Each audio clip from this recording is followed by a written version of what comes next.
So next question, in an examination 80% of students passed in English, 70% of students passed in Hindi and 15% failed in both subjects. There is a percentage of students who failed in only one subject is our question.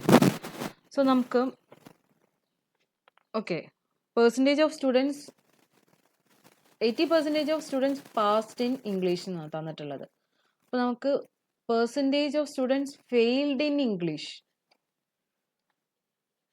Failed in English എന്ന് പറഞ്ഞാൽ നമുക്ക് എത്രയായിരിക്കും 20% of students ആണ് ഇംഗ്ലീഷിൽ fail ആയിട്ടുള്ളത്.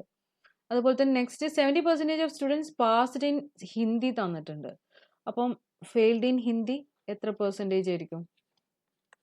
ഹിന്ദിയിൽ fail ആയവർ okay 100 - 70 we will get 30%. ഇതേപോലെ തന്നെ രണ്ട് സബ്ജക്റ്റിലും ഫെയിൽ ആയവർ തന്നിട്ടുണ്ട് 15%.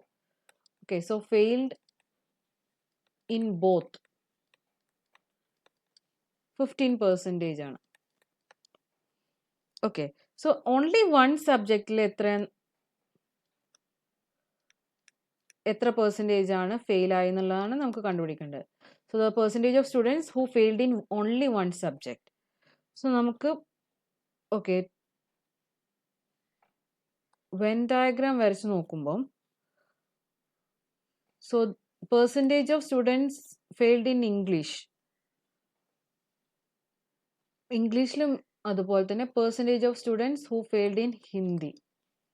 ഇതിൽ രണ്ടിൽ കോമൺ ആയിട്ടുള്ളതാണ് നമുക്ക് എന്ത് ഈ 15%. ഇനി അപ്പോൾ ഇംഗ്ലീഷിൽ മാത്രം ഫെയിൽ ആയിട്ടുള്ളത് നോക്കുമ്പോൾ 20 - 15 5% ആണ് ഇംഗ്ലീഷിൽ മാത്രം ഫെയിൽ ആയിട്ടുള്ളത്. അതുപോലെ തന്നെ ഹിന്ദിയിൽ മാത്രം ഫെയിൽ ആയിട്ടുള്ളത് 30 - 15 15% ആണ് ഹിന്ദിയിൽ മാത്രം ഫെയിൽ ആയിട്ടുള്ളത്. സോ നമുക്ക് എന്ത് ചെയ്താൽ മതി, ഒരു സബ്ജക്റ്റിൽ മാത്രം ഫെയിൽ ആയവരെ നമുക്ക് ഈ 5 + 15 ചെയ്താൽ മതി. കോമൺ ആയിട്ടുള്ളത് എലിമിനേറ്റ് ചെയ്യാം. സോ 5 + 15 is equal to 20% ആണ് ഓൺലി വൺ സബ്ജക്റ്റിൽ ഫെയിൽ ആയില്ല. അതായത് option number B 20% is our answer.